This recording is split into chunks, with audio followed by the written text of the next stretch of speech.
Good morning दोस्तों।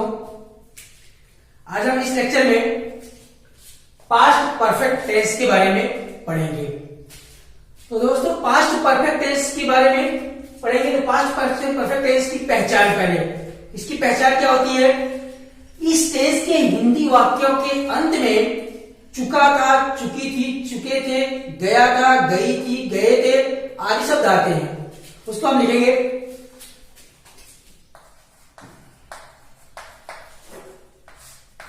पहचान। हिंदी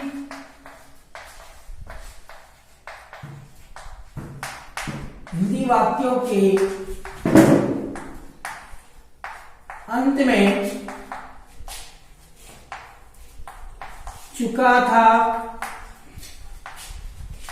चुकी थी, चुके थे, गया था,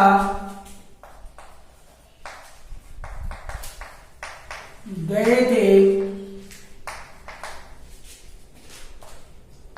आदि शब्द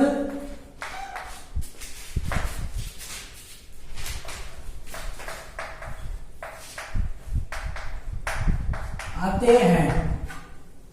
यह इसकी पहचान हो गई। कहने का मतलब है ऐसे वाक्य जिसके हिंदी वाक्यों के अंत में क्या आना चाहिए? चुका था, चुकी थी, गए थे, गया था, गई थी आदि शब्द आते हैं। अब हम इसके अफर्मेटिव सेंटेंस के बारे में पढ़ेंगे।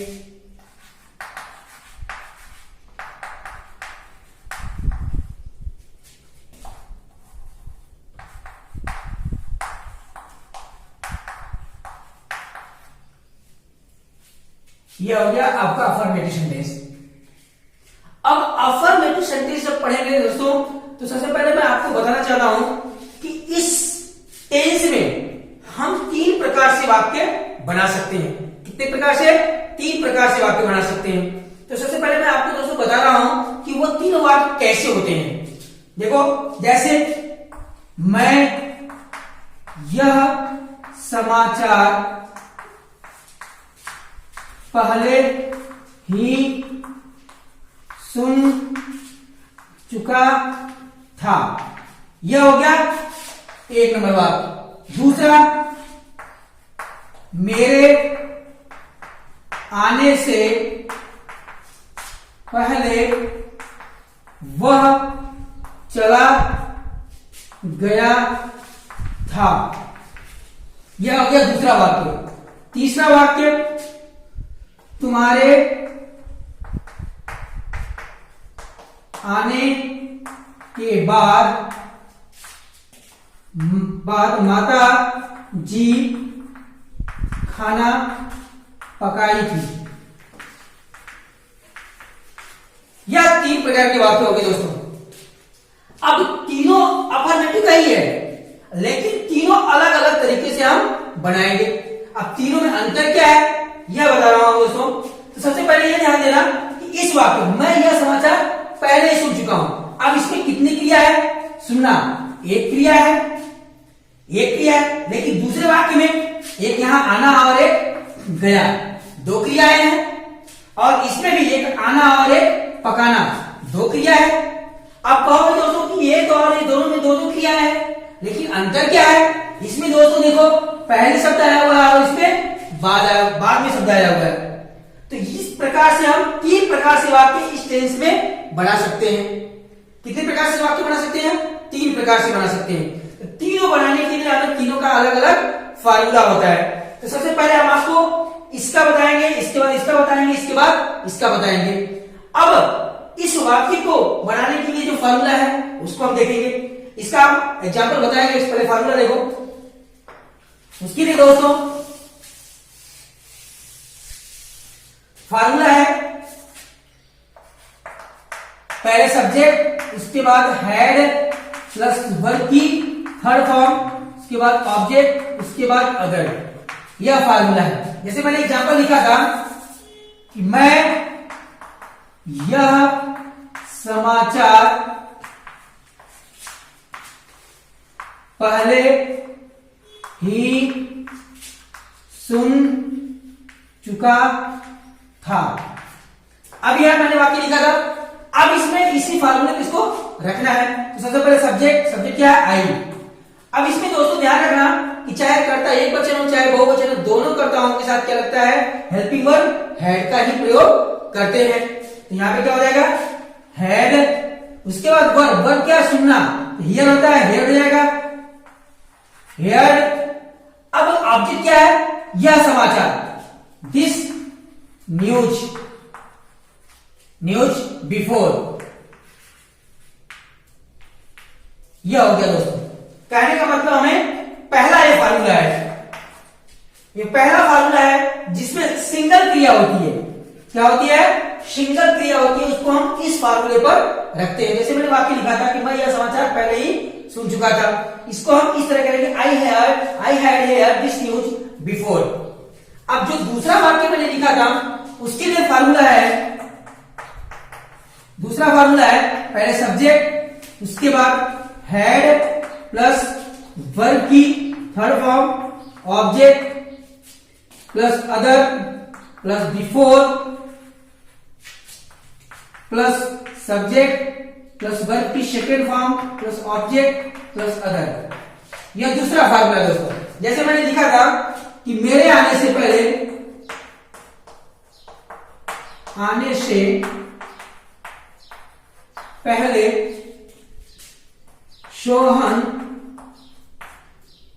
सोहन चला गया था, यही है ना दोस्तों। अब यहां पे ध्यान देना, अब इस वाक्य में दो क्रिया हैं, एक तो ये क्रिया है और एक चला गया, दो क्रियाएं हैं, लेकिन इसमें क्या आया हुआ है, पहले शब्द आया हुआ। तो यह ध्यान रखना कि जिस वाक्य में पहले शब्द आता है और उसमें दो क्रियाएं हो, तो उस वाक्य का हम जब ट्रांसलेट इंग्लिश में करते हैं तो सबसे पहले हम यह देखते हैं कि कौन सी क्रिया पहले हुई है। अब इसमें इसको पढ़ेगा, पहले मेरे आने से पहले, मैं आया नहीं था, उससे पहले ही सोहन चला गया था।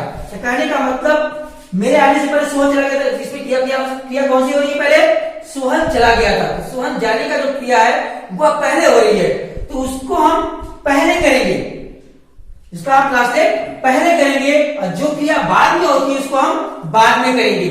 लेकिन इसमें ध्यान रखना दोस्तों कि इसका जो फार्मूला मैंने लिखा है, कि पहले लिखा है एक फार्मूला ये है और दूसरा फार्मूला ये है, इसमें दो प्रकार की फार्मूलाएं बनी हुई हैं। तो सबसे पहले हमें यह ध्यान रखना है कौन सी फार्मूला किस में बना हुआ है। तो यह जो फार्मूला है यह पास्ट परफेक्ट टेंस में है, और जो दूसरा फार्मूला है वह पास्ट सिंपल में बना हुआ है। तो अब हमें कौन सी क्रिया पहले और किसमें करनी है वह जानना है। तो यह ध्यान रखना दोस्तों कि जो क्रिया पहले समाप्त होती है उसको हम पास्ट परफेक्ट में करते हैं, और जो क्रिया बाद में समाप्त होती है उसे हम पास्ट सिंपल में करते हैं। और एक चीज इसमें और भी जानना जरूरी है दोस्तों कि जो क्रिया पहले समाप्त होती है उसे हम क्या करते हैं, और जो क्रिया बाद में समाप्त होती है उसे हम क्या करते हैं। तो आओ देखते हैं। अब इसमें देखो, जो क्रिया पहले समाप्त होती है उसे हम कहते हैं प्रिंसिपल क्लॉज। क्या कहते हैं, प्रिंसिपल क्लॉज। और जो क्रिया बाद में समाप्त होती है उसे हम कहते हैं सबऑर्डिनेट क्लॉज। कहने का मतलब हिंदी में इसे कहते हैं जो क्रिया पहले समाप्त होती है उसे प्रधान उपवाक्य, जो बाद में समाप्त होती है उसे हम क्या कहते हैं, आश्रित उपवाक्य। अब ध्यान देना दोस्तों कैसे प्रधान उपवाक्य और कैसे आश्रित उपवाक्य कहते हैं। मेरे आने से पहले सोहन चला गया था, कहने का मतलब सोहन जो क्रिया पहले समाप्त हुई है उसे हम प्रधान उपवाक्य क्यों कहते हैं, क्योंकि वो क्रिया पहले हुई है। जो क्रिया पहले, जो काम पहले हम करेंगे उसी हम कहेंगे प्रधान। जो क्रिया बाद में, जब तक सोहन गया नहीं तब तक वह आया नहीं, मैं आया नहीं, इसलिए यह जो सेंटेंस है इस वाक्य पर आधारित है। कहने का मतलब जब तक यह नहीं होगा तब तक यह क्रिया नहीं होगी, इसलिए यह प्रधान उपवाक्य हो गया। इस प्रधान उपवाक्य पर यह जो आश्रित उपवाक्य है इस पे आधारित है, इसलिए हम इसको प्रधान उपवाक्य मतलब यानी प्रिंसिपल क्लॉज कहते हैं। और जो आश्रित उपवाक्य है उसे हम क्या कहते हैं, सबऑर्डिनेट क्लॉज कहते हैं। अब यह दोस्तों हम पता लगा लिए, तो अब इसी को हम इसी फार्मूले पर रखना है। तो जो क्रिया पहले समाप्त होती है उसको हम पास्ट परफेक्ट में करते हैं, जो क्रिया बाद में होती है उसे हम पास्ट सिंपल में करते हैं। अब हमें इस वाक्य को हमें सबसे पहले करना है। तो अब इसमें सब्जेक्ट क्या है, सोहन। तो सोहन को आपको पहले लिखना है, सोहन। अब जो क्रिया सोन हो गया, अब इसमें सब्जेक्ट क्या है, सॉरी हेल्पिंग वर्ब क्या है, हैड। अब यहाँ पे क्या लगा दिया, हैड। उसके बाद वर्ब, वर्ब क्या है, चला जाना, चला जाना मतलब गो। तो यहाँ पे गो की थर्ड फॉर्म क्या होती है, गॉन। अब ये हो गया दोस्तों यहां तक, ऑब्जेक्ट इसमें दिया नहीं है, तो इसलिए अब इसके बाद क्या लिखेंगे, बिफोर। यह हो गया बिफोर।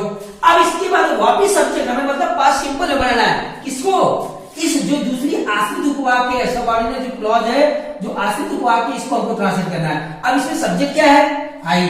अब यहां पे क्या हो जाएगा, आई। अब इसके बाद वर्ब की सेकंड फॉर्म, क्योंकि ये पास्ट सिंपल में बनेगा, जो आश्रित उपवाक्य वो किसमें बनेगा, पास्ट सिंपल में बनेगा। तो वर्ब पास्ट सिंपल में अपर बेटे में दोस्तों पढ़े थे आपने कि उसमें वर्ब की सेकंड फॉर्म लगता है। तो यहाँ पे क्या हो गया, वर्ब की सेकंड फॉर्म, वर्ब क्या है इसमें, आना। तो कम केम कम होता है, तो कम केम सेकंड फॉर्म। यह हो गया दोस्तों आपका ट्रांसलेट। अब एक और एग्जांपल इसमें देखेंगे हम, जैसे तुम्हारे आने से पहले मोहन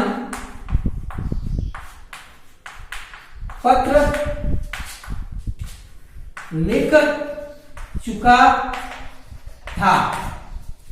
अब यहां तुम्हारे आने से पहले मोहन पत्र लिख चुका था। अब यहां पे भी देखो पहले आया हुआ है, और इसमें क्रिया कौन सी पहले वाली है, मोहन पत्र लिखने का, यही है ना। तुम्हारे आने मतलब कि तुम आए नहीं थे, उससे पहले मोहन पत्र लिख चुका था।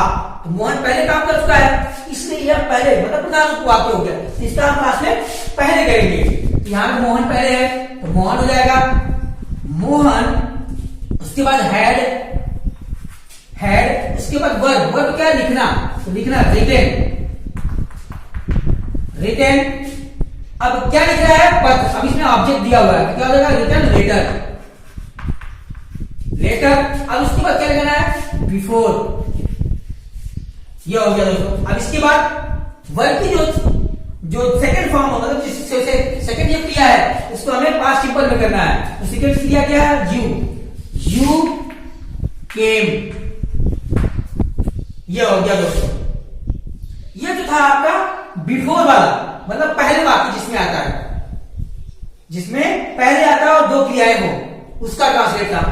अब इसके बाद हम पढ़ेंगे जो बाद आता है, जिस वाक्य में बाद आता है, जो मैंने बताया था तीसरा सेंटेंस, उस तरह का पढ़ेंगे। तो उसके लिए फार्मूला अलग है, और देखते हैं उसके लिए क्या है।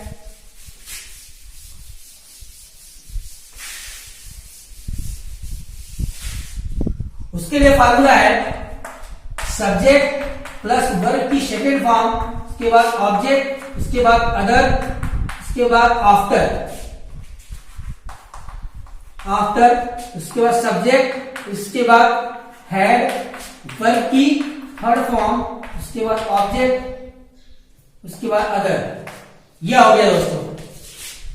अब आप देखोगे कि इस फार्मूले में और उस फार्मूले में अंतर क्या है। उसमें क्या होता था बिफोर वाले में कि जो क्रिया पहले होती थी उसको हम पास्ट परफेक्ट में पहले करते थे, लेकिन यहां पे ध्यान देना दोस्तों कि जो क्रिया पहले हुई है उसको हमने बाद में किया हुआ। देखो यहाँ पे उसमें और इसमें अंतर यही है कि जस्ट उसका उल्टा हो जाता है।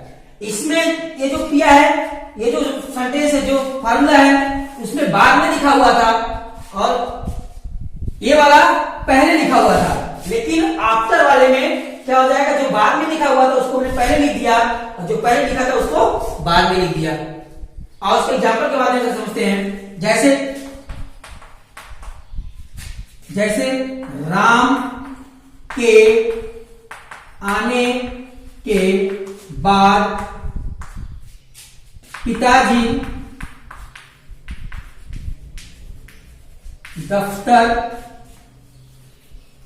दफ्तर गए थे। यह हो गया दोस्तों। राम के आने के बाद पिताजी दफ्तर गए थे। अब यहां पे ध्यान देना, क्या आया हुआ है, बाद आया हुआ है। तो जब बाद आया हुआ है तो अब इसमें हमें यह देखना था, इसके पहले जो था पहले आया था, तो उसमें हम लोग देख रहे थे कि जो क्रिया पहले हुई है उसको हमको पहले करना था। लेकिन जब वाक्य में बाद आता है तो जो क्रिया बाद में समाप्त होती है उसको हमको पहले करना है, क्योंकि ये देखो फार्मूला लिखा हुआ है। मैंने पहले ही बता दिया कि जो क्रिया बाद में होती है उसको हम पास्ट सिंपल में करते हैं, जो क्रिया पहले होती है उसे हम पास्ट परफेक्ट में करते हैं। अब यहाँ पे देखो पास्ट सिंपल पहले है, इसी फार्मूले पर रखना है हमको। तो जो क्रिया पास्ट सिंपल में है उसको पास्ट सिंपल में है उसको रखना है। अब यहाँ पे हमें बाद में कौन सी क्रिया हो रही है, पिताजी दफ्तर गए थे, यह बाद में हो रहा है वाक्य, तो इसको हमको पास्ट सिंपल में रखना है। तो पास्ट सिंपल करके तो क्या हो जाएगा, फादर। अब वर्ब की सेकंड फॉर्म गए, क्या हो जाएगा, वेंट ऑफिस, वेंट ऑफिस। अब इसके बाद का अंग्रेजी लिखेंगे आफ्टर, आफ्टर हो गया। अब इसके बाद जो क्रिया बात पहले हो रही है, हम राम के आने, ये राम का आने जो है वो पहले क्रिया हो रही है, इसको हम किस टेंस में रखेंगे, पास्ट परफेक्ट टेंस में रखेंगे। सब्जेक्ट क्या है इसमें, राम, राम। उसके बाद क्या है, हैड, उसके बाद हैड, उसके बाद वर्ब, वर्ब क्या है, आना, आने को क्या करते हैं, कम केम कम ही होता है। यह हो गया आपका ट्रांसलेट। एक वाक्य और देख लेते हैं, विद्यार्थी, विद्यार्थी के जाने के बाद, जाने के बाद चपरासी घंटी बजाया था।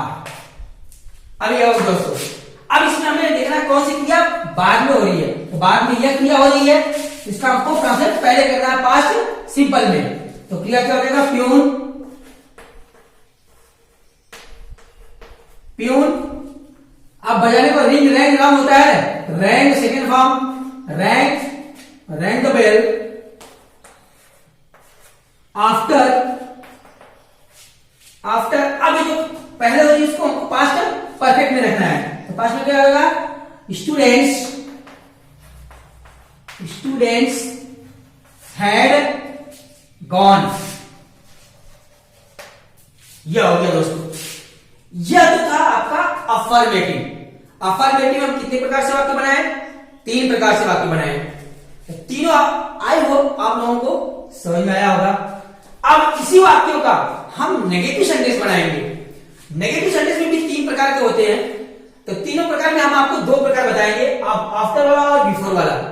जो एक क्रिया होती है तो आप सिंपल है, केवल क्या करना है, उसमें है के बाद नॉट लगा देना है। पहले क्रिया जिसमें सिंगल क्रिया होगी उसमें केवल क्या करना है, तीसरे स्थान पे हमें नॉट का प्रयोग करना है। लेकिन इस आफ्टर और बिफोर वाले में हमें कहां लगाना है, यह हम आपको बताएंगे। चलो आओ देखते हैं नेगेटिव सेंटेंस।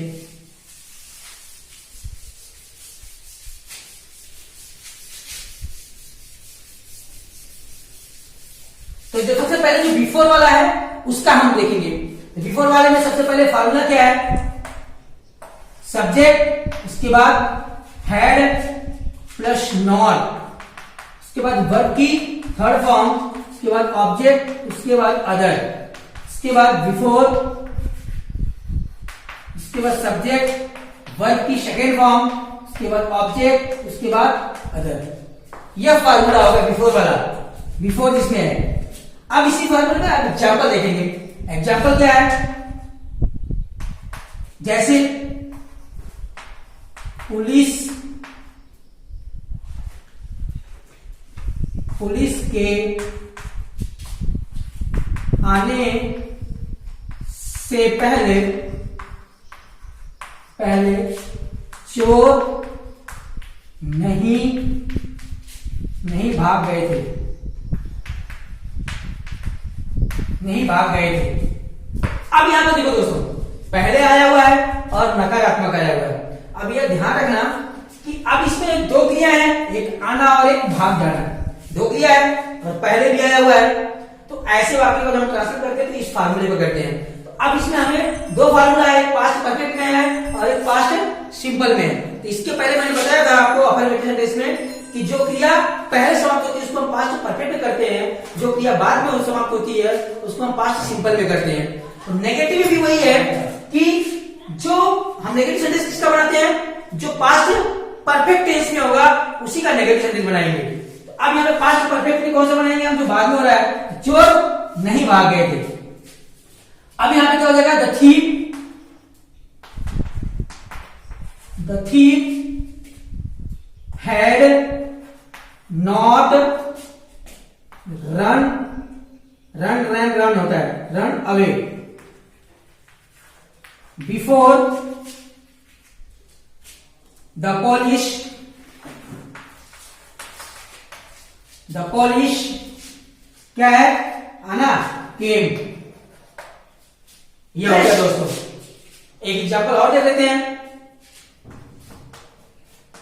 राहुल के आने से पहले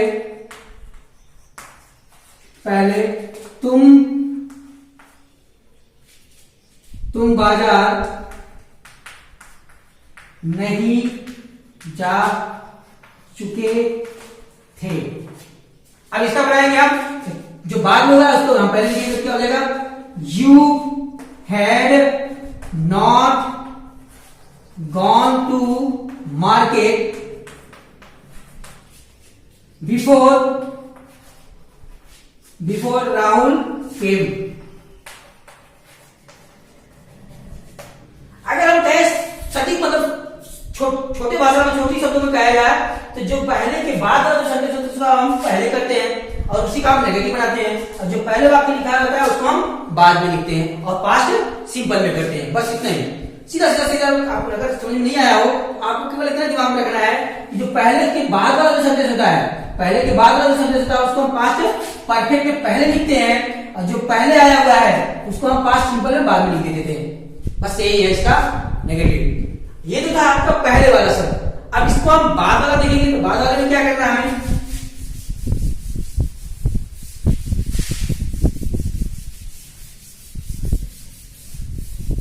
बाद वाले में क्या करना है हमें, ये नेगेटिव सेंटेंस है। बाद वाले में क्या करना है, फार्मूला क्या है, subject plus did plus not plus verb की फर्स्ट फॉर्म, उसके बाद ऑब्जेक्ट, उसके बाद अदर, उसके बाद आफ्टर, उसके बाद सब्जेक्ट, उसके बाद हैड, वर्ब की थर्ड फॉर्म, उसके बाद ऑब्जेक्ट, उसके बाद अदर। यह फार्मूला हो गया। अब इसी फार्मूले में हम एग्जांपल देखेंगे। जैसे माता के रामायण पढ़ने के बाद सुरेश स्कूल नहीं गया था। यह वाक्य हो गया। यह दोस्तों वाक्य है। अब इसमें मैंने आपको पहले बता दिया था कि बाद वाला वाक्य जो है सुरेश, ये वाला जो वाक्य इसका हमको पहले लिखना है, किस टेंस में लिखना है, पास्ट सिंपल में। तो क्या हो जाएगा यहाँ पे, Suresh did not go to school after mother had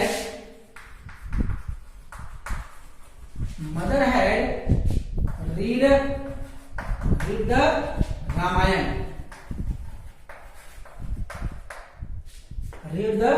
Ramayan. अब यहाँ पर रामायण ये हो गया क्लास। एक और वाक्य देख लेंगे आप। जैसे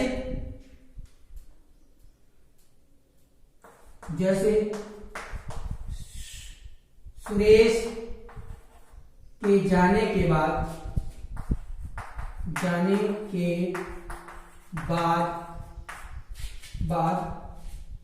सुशीला खाना नहीं पकाई थी। यह वाक्य हो गया कि सुरेश के जाने के बाद सुशीला खाना नहीं पकाई थी। अब यहां पर क्या हो जाएगा, सुशीला पहले लिखेंगे तो क्या हो जाएगा, Sushila did not cook the food after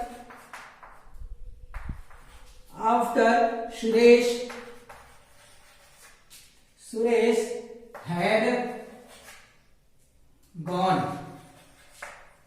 ये हो गया आपका ट्रांसलेट। तो ये हो गया आपका नेगेटिव सेंटेंस। अब इसके बाद हम पढ़ेंगे इंट्रोगेटिव। तो इंट्रोगेटिव के लिए दोस्तों, इंट्रोगेटिव के लिए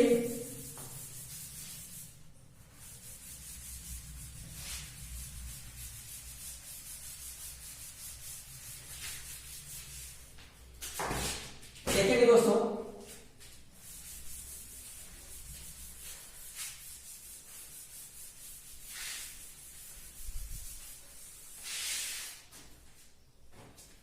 इंट्रोगेटिव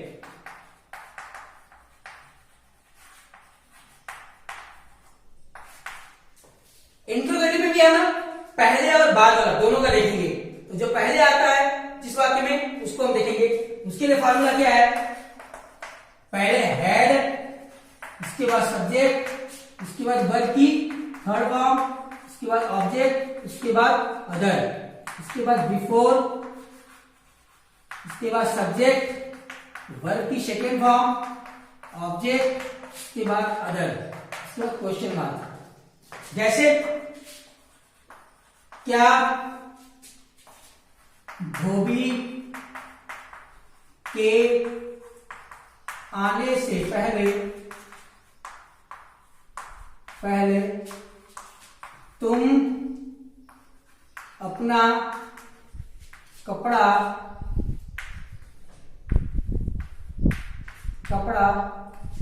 धो चुके थे?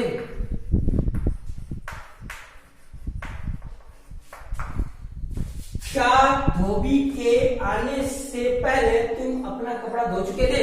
अब इसको हम ट्रांसलेट करेंगे। मैंने पहले बता दिया था, जो पहले आता है पहले में, तो जो बाद में शब्द लिखा होगा उसको हम पहले करते हैं। क्या हो जाएगा? लेकिन यहाँ पे दोस्तों देखना है क्या से वाक्य शुरू है, किससे शुरू है, क्या से। अभी दिमाग में यह मत रखना कि यहाँ पे क्या नहीं है, क्या एक ही जगह होगा। जब भी हम इसको करेंगे तो हम क्या से ही मानेंगे इसको। तो इसलिए हमें पहले क्या लिखना है? हेड। यहाँ पे क्या हो जाएगा? हेड, उसके बाद तुम, you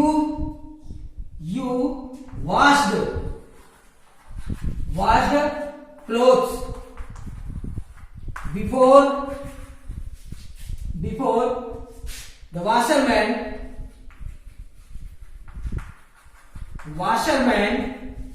came। ये हो गया दोस्तों। कहने का हमारा ये मतलब था कि अब दिमाग में यह मत रखना कि ये तो इसके पहले क्या आया हुआ, इसके पहले तो है ही नहीं।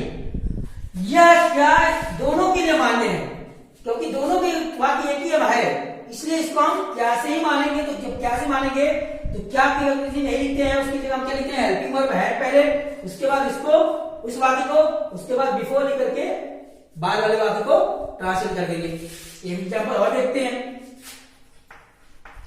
क्या वह तुम्हारे, ऐसे बोलिए, क्या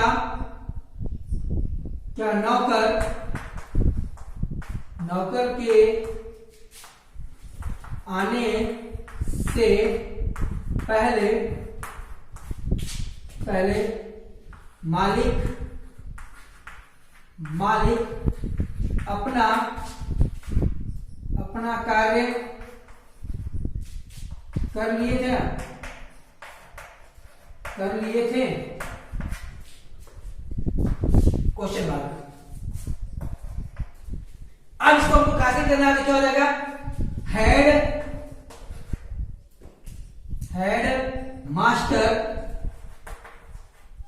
master done his work before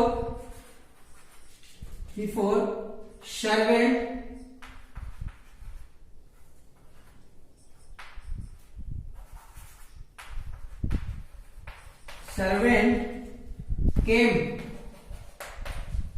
ये हो गया दोस्तों। कहने का मतलब हमारा था पहले आया हुआ है, इसको हम पहले करेंगे। हेड से करेंगे, head master done his work before नौकर, सर्वेंट केम। यह आपका पहले वाला हो गया। अब इसके बाद हम करेंगे बिफोर वाला, जिसमें बिफोर आता है।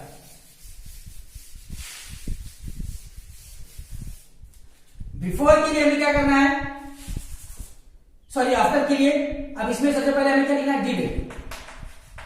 सब्जेक्ट, वर्ब की फर्स्ट फॉर्म, उसके बाद ऑब्जेक्ट, उसके बाद अदर, उसके बाद आफ्टर,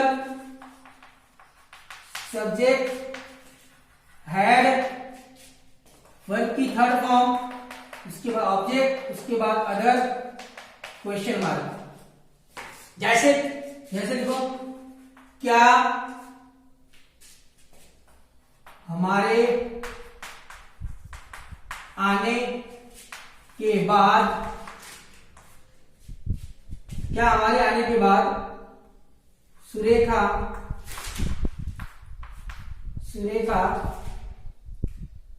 पत्र लिखी थी?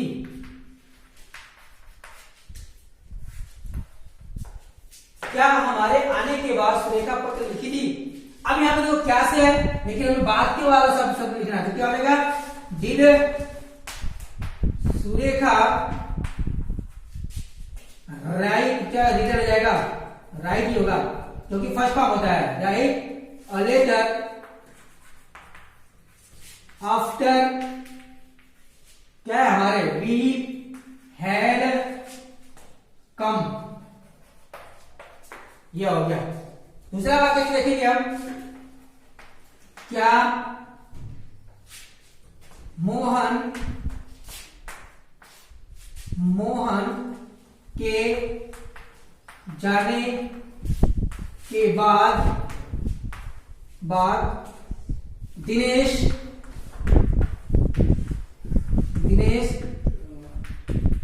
क्रिकेट खेला था? तो क्या हो जाएगा दोस्तों, did Dinesh play cricket after Mohan had gone. यह हो गया दोस्तों आपका इंट्रोगेटिव। तो आई होप आप लोगों को समझ में आया होगा। अब इसके बाद हम पढ़ेंगे इंट्रोगेटिव एंड नेगेटिव सेंटेंस। इसके बाद हम क्या पढ़ेंगे, नेगेटिव सेंटेंस।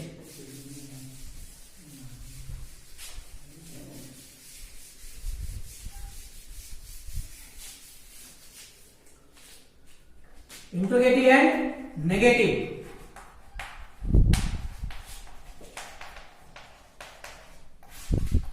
अब इंट्रोगेटिव नेगेटिव में भी हम दो प्रकार पढ़ेंगे, क्योंकि बिफोर और आफ्टर वाला। तो पहले हम बिफोर वाला देखेंगे। बिफोर वाले का फॉर्मूला क्या है, सबसे पहले हैड, इसके बाद सब्जेक्ट, उसके बाद नॉट, उसके बाद वर्ब की थर्ड फॉर्म, उसके बाद ऑब्जेक्ट, उसके बाद अदर, उसके बाद बिफोर, तो सब्जेक्ट, उसके बाद वर्ब की सेकेंड फॉर्म, उसके बाद ऑब्जेक्ट, उसके बाद अदर, क्वेश्चन मार्क। अब इसी फार्मूले को आपको रखना है। जैसे क्या तुम्हारे आने से पहले वह अपना कार्य नहीं समाप्त कर चुका था? यह हो गया। अब इसी बात को ट्रांसलेट करना है। क्या शुरू है, तो क्या हो जाएगा, पहले had he not finished his work before you came? यह हो गया दोस्तों। अब इसमें हम देखेंगे आफ्टर वाला। आफ्टर वाले के लिए फार्मूला क्या है? आफ्टर वाले के लिए फार्मूला क्या है? पहले हो जाएगा डिड, उसके बाद सब्जेक्ट, उसके बाद नॉट, उसके बाद वर्ब की फर्स्ट फॉर्म, उसके बाद ऑब्जेक्ट, उसके बाद अदर, उसके बाद after, subject, had plus verb की थर्ड फॉर्म, उसके बाद ऑब्जेक्ट, उसके बाद अदर। अब इसी फार्मूले को आपको वाक्य लिखना है। तो देखो क्या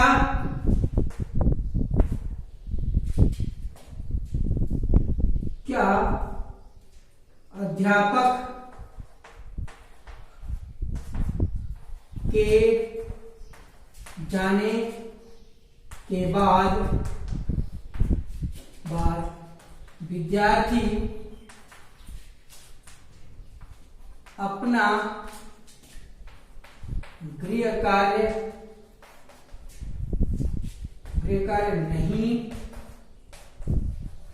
नहीं कर चुके थे। अब इसको ट्रांसलेट करना है। क्या शुरू है? पहले क्या हो जाएगा? डिड, उसके बाद विद्यार्थी, students, not done, did you do their homework after the teacher had gone। यह हो गया दोस्तों आपका इंट्रोगेटिव एंड नेगेटिव। अब इसमें एक और थोड़ी सी छूट किया था कि अभी ये तो क्या से शुरू होने वाले वाक्य थे, लेकिन अगर यही क्या क्यों कब कहां जब बीच में आते हैं तो उसके लिए आप फार्मूला देख लेंगे। उसके लिए फार्मूला में कुछ भी बदलाव नहीं है, केवल क्या हो जाएगा? इस हैड से पहले क्या हो जाएगा? क्वेश्चन वर्ड आ जाएगा। उसके लिए फार्मूला क्या हो जाएगा? उसके लिए फार्मूला है, यह फार्मूला हो गया। अब इसी फार्मूले का हमको एग्जांपल रखना है। जैसे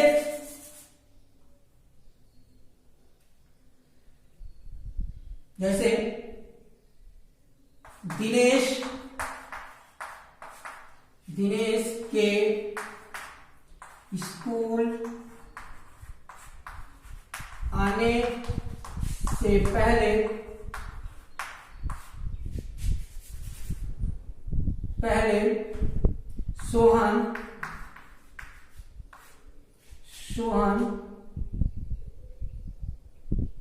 सोहन अपना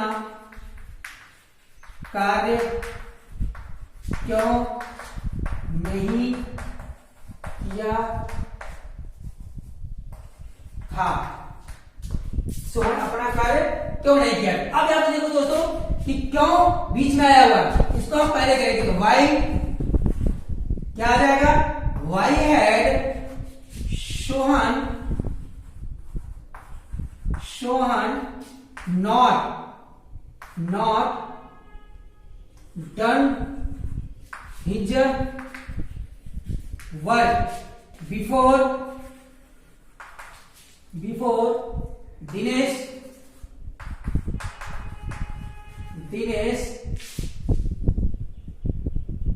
came to school। यह हो गया दोस्तों। अब इसी में जो बाद वाले में भी है तो उसमें भी कुछ नहीं करना है, केवल क्या हो जाएगा? क्वेश्चन वर्ड आगे हो जाएगा। इसके लिए भी एक एग्जांपल देख लेते हैं।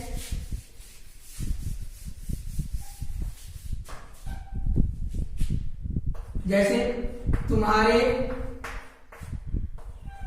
आने के बाद वह बाजार क्यों नहीं गया था? तो क्या हो जाएगा? Why did he not go to market after you had come। यह हो गया दोस्तों आपका, यह आपका पास्ट परफेक्ट समाप्त हो गया। तो आई होप आप लोगों को समझ में आया होगा। अब इसके बाद पास्ट परफेक्ट कंटिन्यूअस आगे पढ़ेंगे। Thank you.